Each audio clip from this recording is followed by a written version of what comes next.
Son las 6:46 de la mañana, 6:46 de la mañana, y hasta ahora vamos a conversar con Ricardo Lombana, quien es candidato a la presidencia por el Movimiento Otro Camino. Buenos días, don Ricardo, bienvenido a Radio Panamá. Bien, Enrique, saludos para ti y a toda la audiencia de Radio Panamá.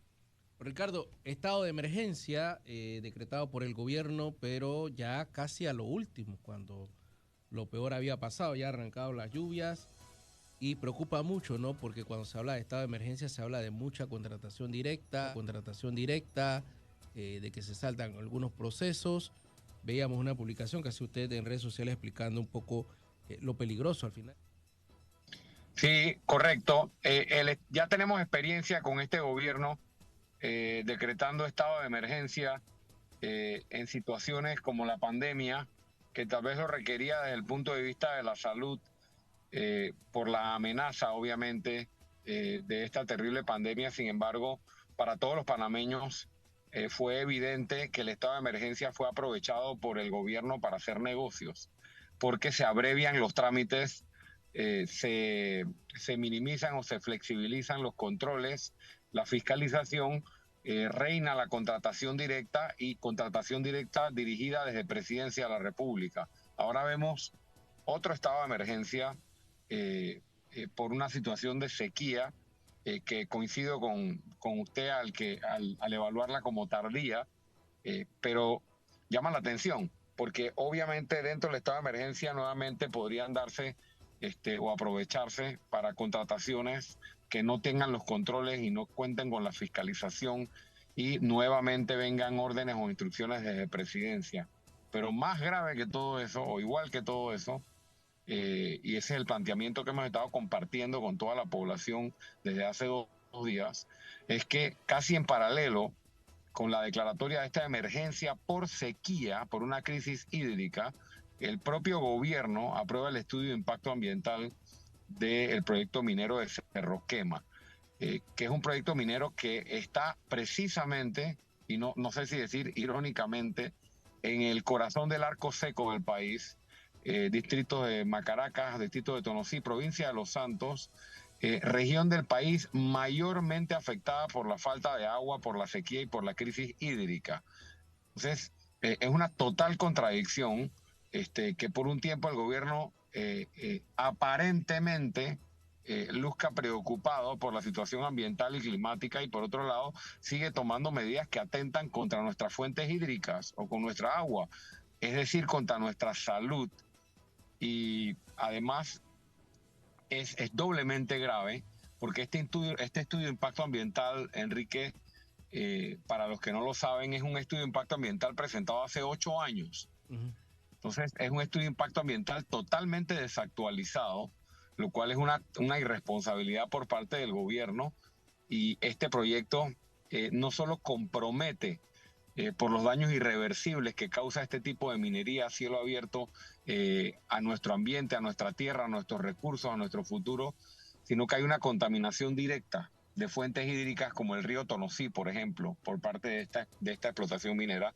Y esto definitivamente que no tiene nombre por donde lo veas, y nota un gobierno mucho más concentrado, como siempre, en los negocios de unos cuantos que en el futuro de la nación y en el futuro, sobre todo, de los jóvenes. De los jóvenes. Pero ya casi nos quedamos sin fuentes de aguas en este momento, y estamos inclusive, ya pasó en Coclé, ahora se traslada a la región de Acero, porque al final las aguas cerca de este tema de las mineras se pierden, ¿no? Al final no pueden ser. Sí, por supuesto, y los daños y la contaminación es irreversible en las fuentes hídricas y en los ríos. Lo hemos visto no solo en Cerro Quema, sino en otros proyectos mineros que nosotros hemos criticado, y anteriormente habíamos fijado nuestra postura con respecto al proyecto minero de cobre Panamá, con una empresa, Enrique, que sigue operando, sigue generando utilidades sin siquiera tener un contrato. Ayer veía un tuit en la cuenta del presidente de la República por el Día del Ambiente, ¿no? Y decía que estaba comprometido con el cuidado del ambiente y demás. Es realmente lamentable el circo que nos ha montado esta administración, que no tiene ningún compromiso con nuestro planeta ni con nuestros recursos. y yo quiero dejar algo bien claro. Eh, Cuando yo sea presidente de la República, si así lo deciden los panameños el 5 de mayo del 2024, todos estos contratos o todas estas situaciones irregulares van a ser revisadas, porque están llenas de ilegalidades, llenas de inconstitucionalidades y además le causan gran daño a la nación. Ya es hora de que tengamos un gobierno que se pare del lado de las cosas que son prioridad. Y sí, tenemos que proteger los empleos, vamos a proteger los empleos, pero vamos a gradualmente ir haciendo una transición de estas operaciones mineras hacia otro tipo de actividades y como lo he mencionado antes y es nuestra posición, estamos completamente decididos a declarar una moratoria minera en el país para la minería a cielo abierto como estos proyectos mineros de aquí en adelante. Ese no es el futuro de nuestro país. Somos uno de los países más biodiversos del mundo, uno de los países que está llamado a ser una potencia turística y a sacar provecho de su pulmón verde y de sus recursos naturales para realmente generar miles de millones de dólares de la actividad turística, de la actividad agropecuaria que también se ve afectada por la contaminación de nuestras aguas y hacia allá es donde debemos enfocarnos, Descentralización, cada día sale más esa descentralización paralela y cómo han sido beneficiadas algunas juntas comunales puntuales. Y escuchamos inclusive al propio diputado Jairo Bolota, a pesar de haber recibido una cantidad grande, todavía dice que necesitaba recibir más cariño. Hay una desventaja en cuanto a la competencia, ¿no? Al manejar esos fondos. Pero siempre la ha habido, siempre la ha habido. Yo quiero llamar la atención aquí. Estamos escandalizados por la descentralización paralela y por los millones de dólares que han fluido hacia las juntas comunales. Pero yo me pregunto, ¿qué es lo nuevo aquí? Nada. ¿Sabes qué es lo único nuevo? Que no hay consecuencias para nadie, que siguen haciendo fiesta. Lo mismo viene pasando desde varias administraciones atrás. Ahora es descentralización paralela, Enrique.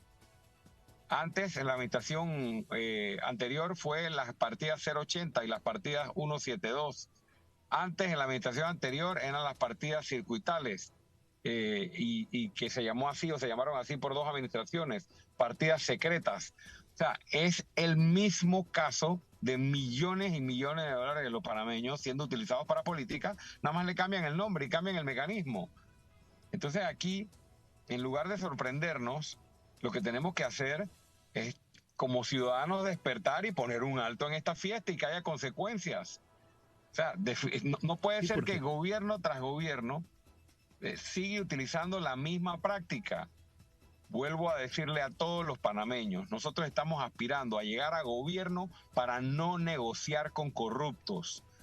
Diputado que quiera millones de dólares para hacer política no va a chantajear al presidente de la República.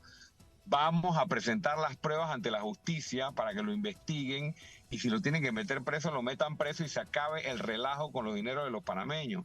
Nos seguimos sorprendiendo y si elegimos de nuevo a la partidocracia tradicional y a los mismos acuerdos de siempre, vamos a tener en el periodo 2024-2029 o descentralización paralela o partidas circuitales o contratos 080 y el mismo cuento para robarse los dineros de los panameños. ¿Hasta cuándo? ¿Hasta cuándo? Y sobre todo uno ve, cuando usted habla de consecuencias, el Contralor no debe iniciar una investigación cuando se hace una inversión, por ejemplo, en Colón, en un lugar como Barrio Norte, y se ve eso desolado. O sea, no sé. ¿Cuál Contralor? El de los Semena. El de los Semena. El de los censos. No tengo nada que decir, es realmente vergonzoso. Complicidad absoluta de la Contraloría General de la República en el desfalco de fondos públicos, complicidad absoluta de la Fiscalía Electoral en el desfalco de fondos públicos y también algo de responsabilidad, obviamente, en este caso de la descentralización paralela en el MEF. Necesitamos darle la vuelta a este país y colocar en los cargos a fiscalizadores de los dineros públicos y no a facilitadores de la corrupción y a facilitadores del clientelismo, como tenemos ahora. Es realmente vergonzoso. Ya ni siquiera vale la pena, creo que, hacer un llamado a la Contraloría, porque básicamente es como un miembro más del proyecto político del PRD, y a todas luces se le ha olvidado, tanto allí como a la Fiscalía Electoral, cuál es su deber constitucional. Muchas gracias a Ricardo Lombana por compartir con nosotros, candidato a la presidencia por el movimiento Otro Camino, por compartir con nosotros este análisis. Buenos días. Gracias, Enrique.